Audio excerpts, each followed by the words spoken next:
두 개인데 종이에요, 종이. 이게 우리 몸속에 있는 근육이라고 생각하시면 돼요. 근육이 하는 역할이라고 한번 생각을 해보세요. 일반적으로 우리가 생각하는 근육은요, 말랑말랑하고 또 회복력이 좋아요. 이렇게 다 두었을 때 우리가 근육이 늘어났을 때는 이렇게 자연스럽게 늘어나게 되거든요.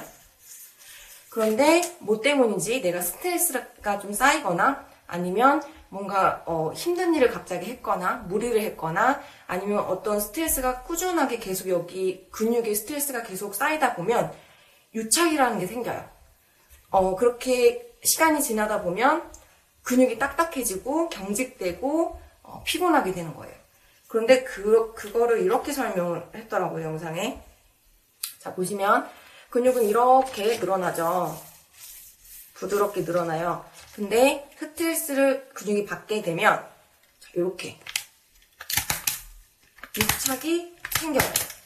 순환이 안 되는 거예요. 자, 이렇게 당겼을 때 잡고 있겠죠, 얘네들이. 유착이 된 부분들이 잡고 있는 거예요, 지금 이렇게. 이게 스트레스가 쌓인 부분이라고 생각을 하시면 돼요. 근데 이거를 풀어줘야만 순환이 되고 더 다른 부위까지 보상작용이 나지가 않아요. 보상작용이라는 거는 이 부분이 내가 굳거나 뭔가 움직임이 잘 나오지 않게 되면 다른 부위에서 일을 더 많이 하게 돼요. 그래서 그 부위를 대신해서 일을 많이 하다 보니까 당연히 쉽게 피로해지겠죠. 목 부분 특히 그렇죠. 그래서 이런 부분들을 좀 풀어줘야 돼요. 우리 햄스트링 같은 부분 있잖아요. 엉덩이 뒤쪽으로 된 허벅지 근육, 뒤쪽 허벅지 근육이 굳게 되면 골반도 똑같이 불균형이 돼요. 한쪽이 짧거나 한쪽이 너무 이완돼 있거나 대부분 너무 수축이 심해서 생기는 일들이 많죠. 그래서 이 지금 유착된 부분들을 풀어주는데 가장 좋은 방법이 마사지예요. 마사지인데 마사지라고 해서 운동 전에 이렇게 간단하게 좀 풀어줄 수 있는 마사지는 괜찮아요. 그런데 운동 전에 너무 심하게 경락받듯이 받는 멍이 드는 마사지는 피하시는 게 좋아요. 그거는 어쨌든 이 혈액 속에 우리 피부 안쪽에서 그 혈관들이 터져서 생기는 멍들이기 때문에 사실 그렇게 좋지는 않고요. 운동 전에 간단하게 유착된 부분만 좀 풀어줄 수 있게끔 마사지를 해주시면 조금 더 도움이 될 거예요. 특히 고관절이 좀 불편하신 분들 있죠? 저는 특히 TV를 볼 때나 그냥 평상시에 앉아있을 때도 앞쪽 골반 부분을 좀 많이 풀어주는 편이거든요. 그래서 우리가 이렇게 지금 단단하게 이렇게 지금 유착되어 있는 부분들 있죠? 우리가 만져봤을 때 느낄 수가 있어요. 정말 단단한 부분들이 있거든요, 따로. 그런 부분들은 이런 증상이 좀 있는 거예요. 그래서 좀 많이 풀어주실 필요도 있고, 순환을 좀 시켜주는 유산소 운동을 정말 꾸준히 하셔야 돼요. 저처럼 좀, 뭔가 계속 규칙적이라고 하기엔 너무 좋은 단어인데, 만성적인 통증이 있으신 분들이라면 꼭 마사지, 이렇게 자가 마사지와 그리고 유산소 운동, 혈액순환이 되는 것들을 정말 가까이 두셔야 돼요. 그리고 특히 그런 부분은 빨리 미시는 것보다 천천히 지그시 눌러서 밀어주시는 게 도움이 많이 돼요.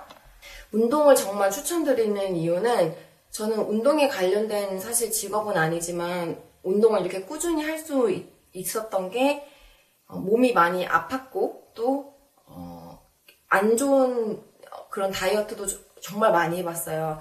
근데 그렇게 하다 보니까 30대 이후에는 피로가 많이 안 풀린다라는 느낌을 받았어요.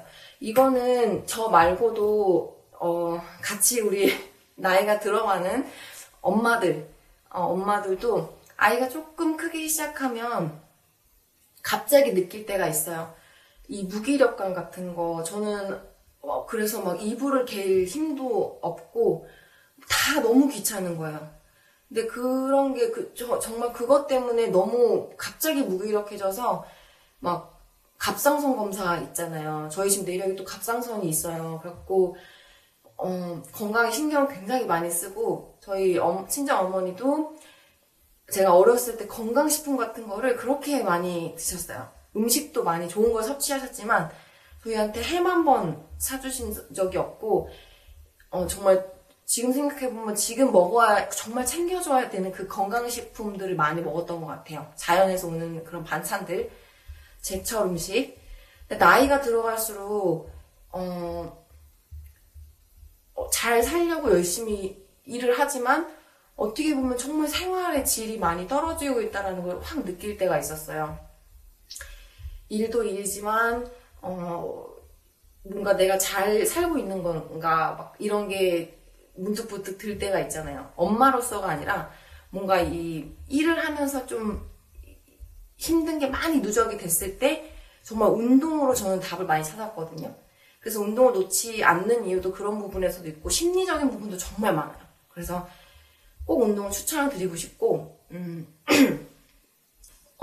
저는 이게 되게 많이 와닿았던 게 그 독일의 어떤 생물학 그 박사가 한 얘기예요. 루라는 사람이 얘기한 건데 생물학에 3가지 법칙이 있어요. 몸도 어쨌든 생물학적인 부분이잖아요. 생물의 기능, 생물의 기관은 사용하지 않으면 발달하지 않아요. 그런데 적당하게 사용하면 발달이 돼요. 하지만 또 너무 우리가 무리하게 사용을 했을 경우에는 손상이 되는 거죠. 그러니까 그런 관점에서 봤을 때 우리가 몸을 계속해서 써주지 않으면 20대 때는 정말 몰랐죠. 근데 아까 말씀드렸다시피 30대부터 이 자고 일어났을 때의 피로감이 정말 틀려요. 저는 27살 때부터 그런 걸 좀 느꼈었는데 자고 일어나서도 피로가 풀리지 않는 느낌. 뭐 여러 가지 이유가 있었겠지만 뭔가 신체가 노화되고 있다라는 느낌을 받기 시작한 시점이 그때였던 것 같아요. 20대 후반부터. 그래서 내가 몸을 좀 더 관리를 해야 되겠다라고 생각을 해왔었지만 20대 후반까지는 그렇게 하지 못했고 또 아이 낳고 나서 워킹맘으로 일을 하면서 한 3년 정도를 밤낮이 바뀌어서 생활을 했어요. 지금도 이제 곧 그렇게 또 되겠지만 그래도 아무튼 그런 또 시간이 있었기 때문에 몸이 아팠어서 더 운동에 대한 어떤 절실함을 좀 느끼게 된 것 같고 무엇을 할 때 동기부여가 굉장히 중요하잖아요. 그래서 운동을 너무 억지로 하려고 하지 마시고 운동을 내가 해야 되는 이유들이 있을 때 움직이기 시작하니까 너무 운동에 대한 강박증은 좀 버리셨으면 좋겠어요. 저도 다이어트 할 때는 그 강박증에 굉장히 많이 사로잡혀서 운동을 안 하면 죄책감이 들 정도로 운동을 했었거든요. 하루에 거의 밥 먹고 한 3번씩 운동을 했었던 기억이 있는데 다이어트를 할 때는 그랬어요. 막 땀복 같은 것도 껴입고 막 펫다운 마시고 무조건 유산소 하기 전에는 땀을 뭔가 제대로 빼줄 수 있는 뭔가를 계속 찾는 거죠. 도움이 되는 부분들도 있어요. 뭐 땀나게 하는 거나 아니면 옷으로 이렇게 땀을 좀 배출하는 거. 그 스킨을 조금 더 말라 보이게 하고 싶고 그런 욕심이 있었는데 지금은 이제 30대 중반이 되다 보니까 피로한 일은 하고 싶지가 않은 거죠. 최대한 내 에너지를 좀 아끼고 싶고 컨디션을 조절하고 싶고 조금 더 내 몸의 어떤 환경을 개선하고 싶고 특히 면역력 같은 거. 근데 이런 게 다 생체 리듬이 굉장히 중요해요. 불규칙한 것들이 사실 몸의 컨디션을 많이 망가뜨리기 때문에 아이 낳으시고도 운동을 꾸준히 해줘야 하는 이유가 바로 그런 게 있어요. 영양분도 정말 제대로 섭취를 해주셔야 되고 특히 30대 중반부터는 운동을 내가 따로 챙겨서 하지 않으면 근육은 계속해서 빠져요. 그래서 처음에는 뭐 바지들이 정말 계속 헐렁헐렁해지는 느낌이 사실은 좋은 게 아니에요. 체지방이 빠진 게 아니라 근육이 계속 빠져가게 되는 거거든요. 그러다 보면 내 체력이 점점 줄게 돼요. 체력이 점점 줄게 되기 때문에 내가 음식으로도 단백질이나 제대로 된 뭐 미네랄, 뭐 비타민 섭취를 해주셔야만 부족한 부분들이 또 채워지고 운동을 하시고 나서도 몸의 회복을 좀 도와주는 음식들을 많이 드셔주시는 게 좋거든요. 그래서 그런 부분들, 수면의 질도 굉장히 중요해요. 수면도 잘 수 있도록 최대한 노력해 주시고 저는 요즘 하고 있는, 좀 개선해 보려고 하는 생활 습관이 하나 뭐냐면, 휴식을 할 땐 제대로 휴식을 해야 되는데, 일을 너무 많이 하다 보니까, 쉴 때도 휴대폰을 제가 손에서 못 놔요. 휴대폰을 자꾸 못 놓는 거예요. 막, 다른 것도 보고, 뭐 또 가끔씩 SNS도 들어가 보고, 재밌잖아요. 정말 많은, 이야기들이 있고, 그래서 그거를 손에 놓지 못하고 있다 보니까 제대로 쉬지를 못하는 거죠. 그래서 요즘은 좀 쉴 때 핸드폰을 꺼놓거나 핸드폰을 좀 무음으로 해두고 다른 데다가 좀 둔 다음에 쉬는 연습을 좀 하고 있거든요. 근데 잘은 안 되지만 그래서 지금 연습을 하고 있는데 힘든 것 같아요. 고관절 소리 나는 거는요. 다른 부분도 봐주셔야 돼요. 대체적으로 허리까지 불편한 경우가 있어요. 허리까지 불편한 경우가 있는데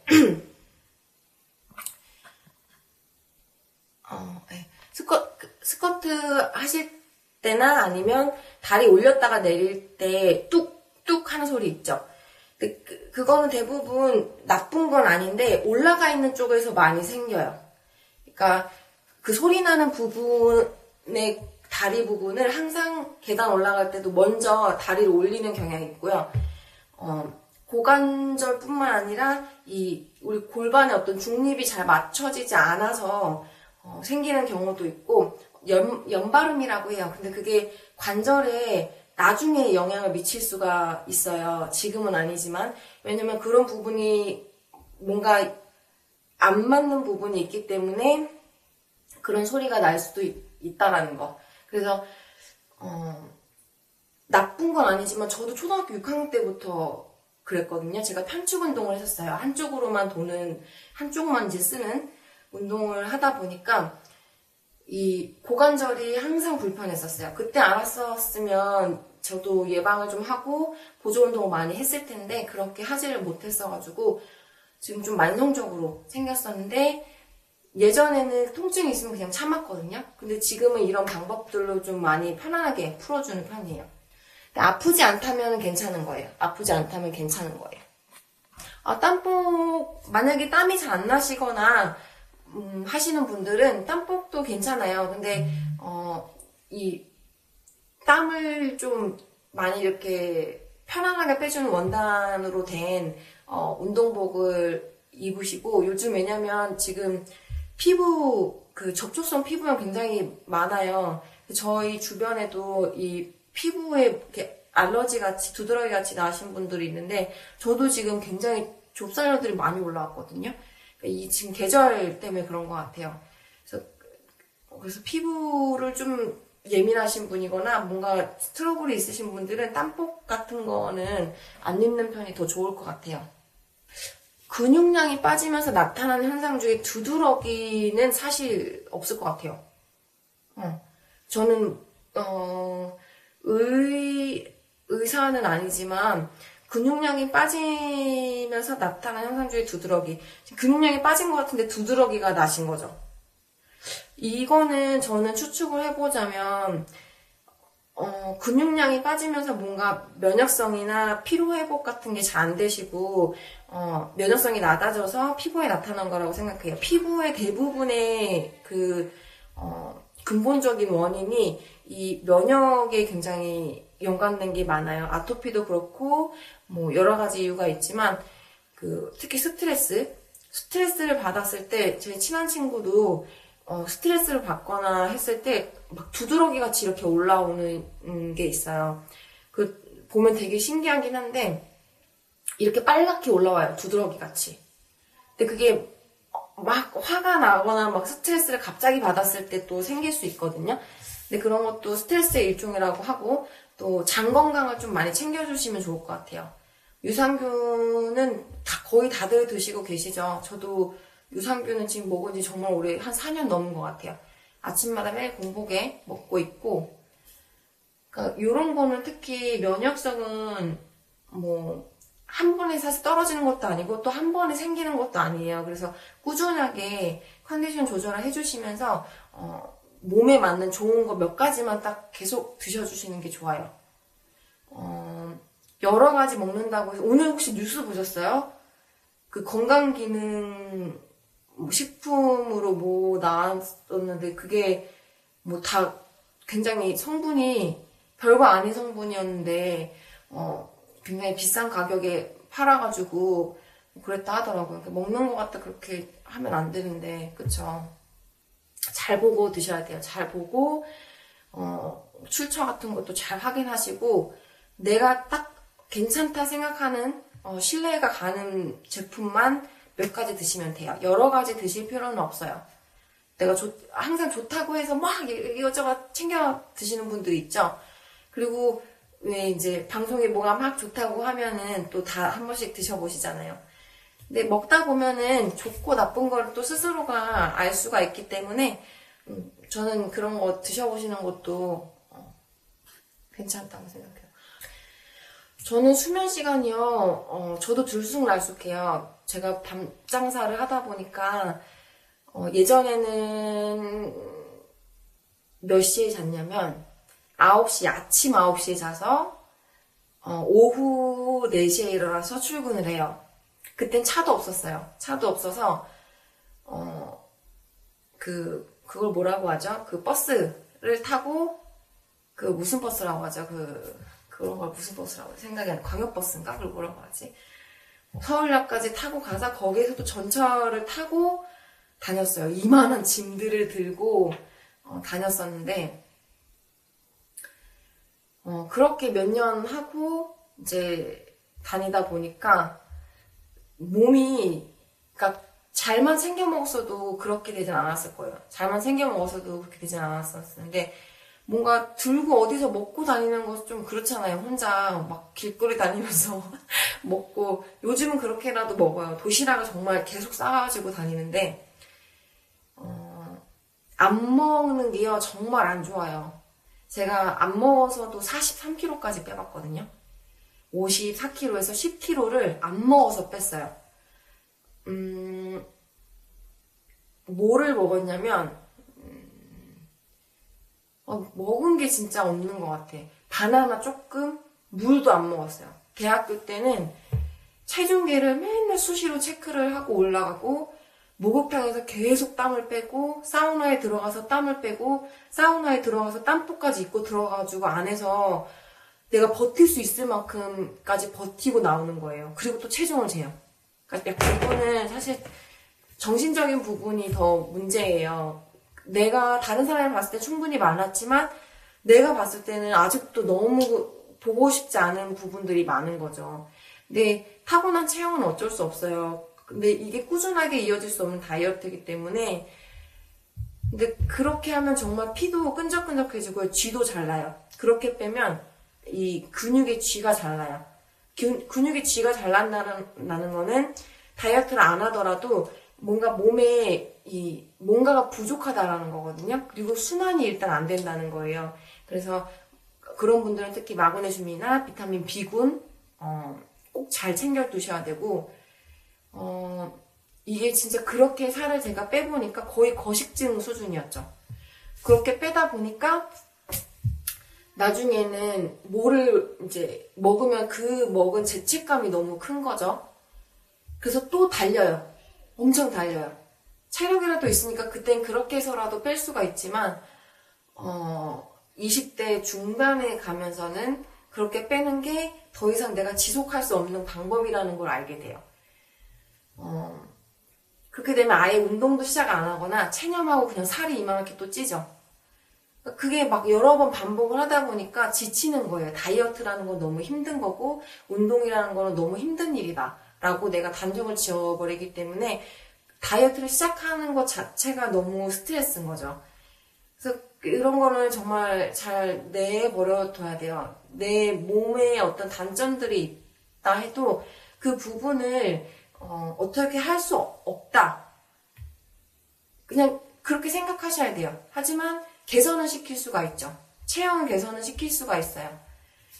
근데 더 중요한 거는 어쨌든 30대를 지나가 보니 체력도 정말 중요한데 그 체력을 지키기 위해서는 먹는 게 정말 중요하고 어떤 걸 먹느냐가 바로 나를 만드는 게 되고 또 운동을 꾸준히 하면서 저는 그렇거든요. 정신이 피곤한 날에는 꼭 운동을 챙겨요. 그래야지 뭔가 다시 제자리로 맞춰지는 느낌이 들어요. 왜 우리 눈이 나빠서 안경을 딱 쓰면은 시력이 환해지는 것처럼 정신이 바쁘거나 피로할 때는 꼭 운동 같은 걸 해서 그걸 빨리 맞춰요. 균형을 빨리 맞추는데 몸이 피곤한 날은 그냥 쉬어줘요. 왜냐면 오히려 운동이 더 해가 되거나 독이 될 수 있으니까 피로를 빨리 풀려면 오히려 그럴 때 몸이 너무 피곤하거나 하실 때는 쉬어주시는 게 좋아요. 제대로 쉬셔야 돼요. 대신 핸드폰 보시거나 계속해서 내 뇌가 일을 하게끔 해서 피로가 다 덜 풀리게끔 하지 마시고 그냥 꺼놓고 주무세요. 수분 섭취 잘 해주시고 비타민 섭취도 잘 해주시고 그리고 쉬어주셔야 돼요.